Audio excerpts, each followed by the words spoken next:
Hey guys, how are you all? If you are new here, my name is Pooja and today I'll tell how to create wing eyeliner for hooded eyes. And here I'm using Maybelline New York Colossal Bold Eyeliner in the shade black.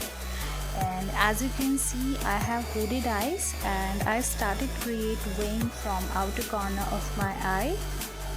And reason to create this from outer corner, it is easy to check wing length of the both eyes, that how much length we want. And after that we will create a line from the inner corner and connect this line to the wing.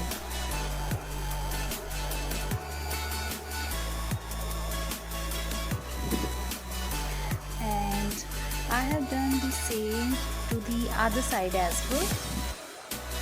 And one more thing I'd like to tell, that avoid creating too much thick line for hooded eyes.